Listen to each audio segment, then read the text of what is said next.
Hello বন্ধুরা, আমাদের বাড়িতে আজকে লক্ষ্মী পুজো। তোমাদের সবার বাড়িতেই আজকে লক্ষ্মী পুজো। এইটা আমাদের ঠাকুর ঘর, মাঝখানে আমাদের লক্ষ্মী ঠাকুর। এখন আমার ঠাম্মি লক্ষ্মী পুজো করবে। তো দেখা যাক কী কী হয় লক্ষ্মী পুজোয়। এই প্রথমবার আমি লক্ষ্মী পুজোয় বাড়িতে আছি।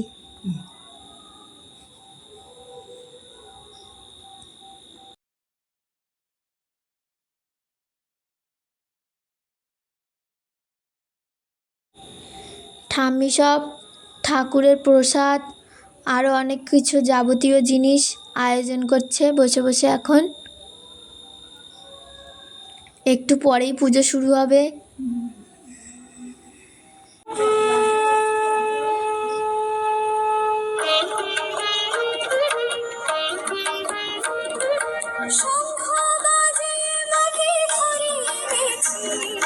সুগন্ধি ধূপ জেলে আসন পেতেছি, শঙ্খ বাজে মুখে ধরে এনেছি। সুগন্ধি ধূপ জেলে আসন পেতেছি, প্রদীপ জেলে নিলাম তোমায় বরণ করে। আমারে ঘরে থাকো আলো করে, প্রদীপ জেলে নিলাম তোমায় বরণ করে।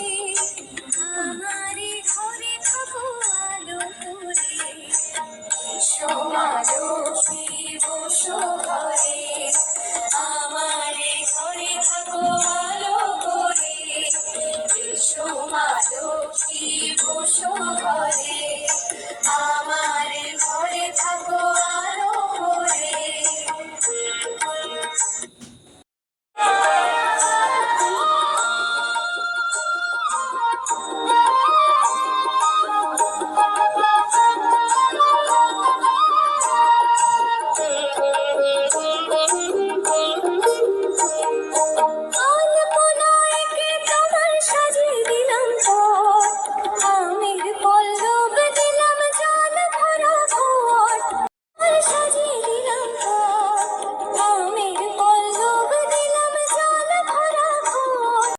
এবার আমি লক্ষ্মীর পাঁচালি পরব।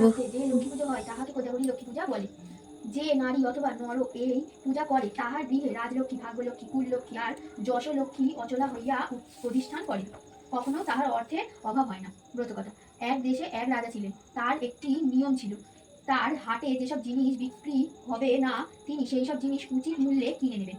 একদিন এক কামার লোহার একটি মূর্তি বিক্রি করতে এলেন, কিন্তু সকাল থেকে সন্ধ্যা পর্যন্ত সে মূর্তি বিক্রয় হলো না।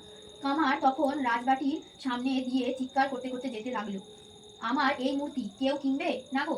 রাজা সেই কথা শুনতে পেয়ে উচিত মূল্যে সেটা কিনে নিলেন। সেদিন রাত্রে হঠাৎ রাজা কান্নার শব্দ শুনে শয্যা থেকে উঠে বাইরে এসে দেখলেন যে ঠাকুর গৃহের মধ্যে থেকে সেই কান্না আসছে। তখন রাজা ভিতরে প্রবেশ করে দেখেন যে এক পরমা সুন্দরী কন্যা গালে হাত দিয়ে কাঁদছে। রাজা জিজ্ঞাসা করলেন, তুমি কে মা? এই গভীর নিশায় ঠাকুর ঘরে বসে কাঁদছো? কন্যা বললেন, আমি রাজলক্ষ্মী, অনেকদিন তোমার আলয়ে ছিলাম, এখন আর থাকতে পারবো না বলে চলে যেতে হবে, সে কারণে কাঁদছি। রাজা কাতর ভাবে বললেন, আমি কি দোষে দোষী মা? রাজলক্ষ্মী বললেন, কই আর থাকতে দিলে বলো, তুমি গৃহে অলক্ষ্মী কিনে এনেছো, কাজেই আমার চলে যেতে হবে। আমি বহুদিন তোমার আলয়ে আছি, তাই যেতে কষ্ট হচ্ছে। এখন যাবার সময় তোমায় এই বর দিয়ে যাই যে তুমি সব পশু পক্ষীর কথা বুঝতে পারবে।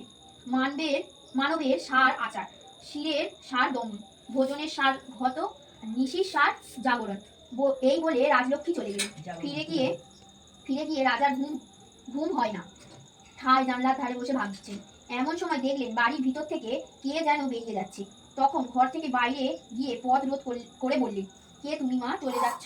তিনি বললেন, আমি তোমার ভাগ্যলক্ষ্মী, অলক্ষ্মী ঘরে এনেছো বলে চলে যাচ্ছি। সেই কথা শুনে রাজা ঘাড় হেট করে দাঁড়িয়ে রইলেন। এমন সময় দেখলেন যে আর এক দিব্য সুন্দরী মেয়ে বেরিয়ে যাচ্ছে। রাজা বললেন, আপনি কে মা? মেয়েটি বললেন, আমি তোমার যশলক্ষ্মী, অলক্ষ্মী কিনে এনেছো, তাই তোমায় ছেড়ে চলে যাচ্ছি। এই বলে দুইজনে চলে গেলেন। এইভাবে রাত কেটে গেল। পরদিন রাতে রাজা দেখলেন যে এক পরম পুরুষ আর এক অনিন্দ সুন্দরী নারী একসাথে বাইরে চলে যাচ্ছে। দেখেই রাজা ছুটে এসে বললেন, কে আপনারা? এই নিশীথ রাতে দুইজনে লুকিয়ে যাচ্ছেন কোথা?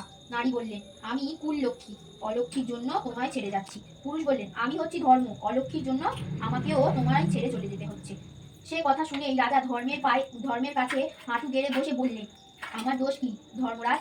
প্রতিজ্ঞা রক্ষার জন্য অলক্ষ্মীকে কিনেছি, সে তো আপনি জানেন ধর্মই আমার সম্বল। সেই ধর্ম বলে বলিয়ান হয়ে আমি রাজলক্ষ্মী, ভাগ্যলক্ষ্মী, যশলক্ষ্মী আর এই লক্ষ্মী কোনো বাধা দিইনি। আমি ধর্মপ্রাণ, ধর্মত্যাগ করিনি। আমি আপনাকে যেতে দেবো না। ধর্ম দেখলেন রাজার কথাই ঠিক, তখন তিনি রয়ে গেলেন আর কুললক্ষ্মী একলা চলে গেলেন। যতদিন যায় রাজার অবস্থা ততই খারাপ হয়। লক্ষ্মীহারা হয়ে তার সুখ কোথা।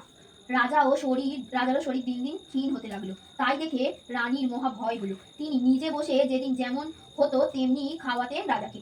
রাজা খেতে বসলেই পঙ্গপালের মতো পিঁপড়ের সার খাবার থালার চারিদিকে ঘিরে বসতো। কিছুদিন পর রাজার অরুচি হতে তিনি রানীকে বললেন, আমার কোনো খাবারে ঘি দিও না। তাই হলো, রাতে রাজা খেতে বসলেন আর রানী পরিবেশন করতে লাগলেন। এমন সময় পাতের কাছে পিঁপড়ের সার জমা হয়ে গেল। এদিক ওদিক ঘুরে খাওয়াতে তাদের রুচি হয় না। তখন দলের চাই বললে, দেখ অলক্ষ্মীর জন্য রাজা এমন গরিব দেহ হয়েছে যে এক ফোঁটা ঘিও জোটে না। তাই শুনে রাজা খেতে খেতে হাহা করে হেসে উঠলেন। রানী বললেন, ও কি মহারাজা, হঠাৎ আপনি হেসে উঠলেন কেন? রাজাও বলবেন না, রানীও ছাড়বেন না। তখন রাজা বললেন, ওগো এ কথা বললেই আমার প্রাণ যাবে, বলবার উপায় নেই। তবুও রানী ছাড়েন না। তখন রাজা বললেন, বেশ, যদি আমি মরলে তুমি সুখী হও তবে এসো, নদীর তীরে গিয়ে বলবো।